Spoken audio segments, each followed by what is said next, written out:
Hi everyone, it's Lucy from My Crazy Craft Life, and today I'm here with a design team post for Scrapping for Less. Today I'm going to be making this fun dual tower fun fold card. And the card is from Sam Calcutt from Mixed Up Craft. She made a different sized card, 5x7, but pretty much I used the exact same thing. I just changed up the measurements to make an A2 size card. So this is going to be 4 1/4 by 5 1/2. So you're going to start out with an 8 1/4 by 5 1/2 inch for the card base. The cover strips that you're going to be using are 2 1/8 by 5 3/8 and 7/8 by 5 3/8. And you'll need 2 of the 7/8 by 5 3/8 ones. And that's going to be for the back panel. And then 2 inches by 5 3/8, or I'm sorry, by 5 1/2. 5 1/4, yeah, we'll get it there eventually. And then 5/8 by 5 1/4. Now, what I will say about this is, if you want to just do the 2 inches by 5 1/4, where you're taking it down 1/4 of an inch, that certainly works as well. I just didn't want as much of the white showing, and I wanted some more of the border showing. So it really just depends on what you want to do and how you want to make it. But now take your card base and you're going to score it at 1 inch, 2 inches, and 3 inches. And you're doing this along the 8 1/4 inch side. And then you're going to score it at 5 1/4, 6 1/4, and 7 1/4. Or you can just flip it around and do it on the other side, 1 inch, 2 inch, and 3 inches. Now you will notice me cutting off 1/4 of an inch here because I forgot to cut my card base down. And if you do the 1 inch, 2 inch, 3 inch and just flip it around, you will not catch that. So you need to make sure that you have it the proper length if you're going to do that. Now take your folds, and you're going to kind of have a larger area in the center that's 2 1/4 inches wide, and you're going to do a mountain fold for the closest to the center, and then a valley fold, and then a mountain fold, and you're going to do that on both sides.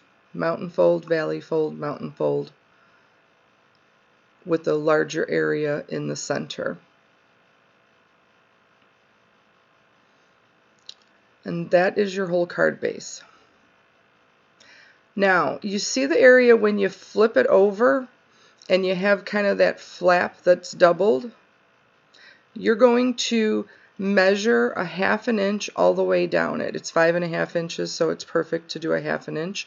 And then you're just going to cut straight up to that line. So you're cutting through 2 pieces of paper that are connected.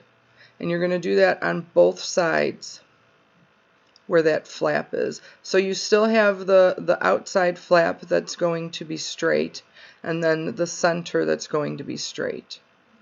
Now you're going to go opposite, in and out opposite when you flip these back and forth, but whichever way you start on one side, make sure you do it on the other side the same way. So then if you started with the bottom piece going in, then that's how you're going to do that one. And then you just got to kind of work it a little bit to get it closed those first few times. You can use your bone folder to kind of flatten it down and straighten it out a little bit. But once you get it done and once you kind of work it a little bit more, you don't really have the problem of them flipping back and forth or things like that. And it makes those 2 little towers kind of cool, huh? I thought it was cute. And it's super simple, and we all know I don't like to do a ton of measuring and stuff, so this is kind of perfect. So then you're just going to see me layering up my layers for the card base and then adding them to the card base. Then I'm going to use that chicken with the bubble gum from the Flavor of the Month card kit, and these papers I was picking from was the Rustic Watermelon from Scrapping for Less. And then, like I said, I'm going to use that chicken with the bubble gum. And the reason why I'm using it is, as part of the ephemera that came with the kit, there was a joke about why did the bubble gum cross the street or cross the road. and then the answer, it gives you an answer in a little like talk bubble. And I thought that was kind of funny because then it says because it was stuck to the bottom of the chicken's feet. I know, silly, but I thought it was cute, and that's why I wanted to use it, because I wanted to use those, and I thought it was perfect with the chicken blowing the bubble. So I cut out 2 circles with some nesting dies. One is 3 1/4 and one is 2 3/4. So it's about a 1/2 inch difference. And I'm just going to stamp with some Memento Tuxedo Black ink the image that I'm going to color up, and I'm going to get a few alcohol markers to color up that chicken and the bubble gum.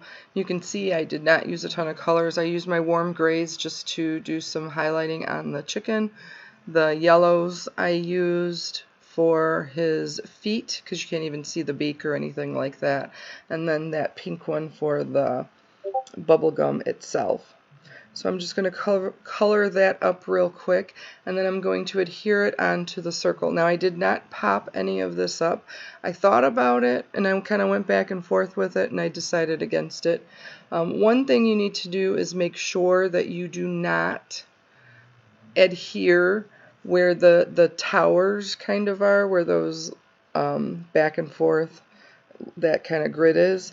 You got to make sure you're not adhering anything onto that, or that it's going to get onto those areas, because it will then hold on to the card and not have it fold right. So you want to make sure that you're measuring it out, and you can put any size of thing on here as long as it's within the 4 1/4 inches by the 5 1/2. I mean, I don't think you would want to do that because it would cover up the towers, but it's going to fit in a normal A2 size envelope, so whatever you want to put on the front is fine. But again, you just want to make sure that you are not going to get any adhesive on those towers, so you want to make sure those stay clean. And then if you have any patterns on your pattern paper, make sure you line those up as well. The what is that? The watermelon really wasn't a pattern that I had to worry about, but the background of the red circle had lines in it, and I wanted to make sure those were up and down, so you do want to make sure of that. Now this I actually took off, and then I decided to do something different. So I had used my embossing powder bag, chalk powder, to get the adhesive off of there, and then change how I put that on there. But that is pretty much it. I'm going to add some enamel dots to this, and that about finishes up this card. So thank you for joining me. I hope everybody is staying healthy and happy and getting some time in there to craft. Check out some of these videos afterwards. I hope everybody has a great day. Take care. See you next time.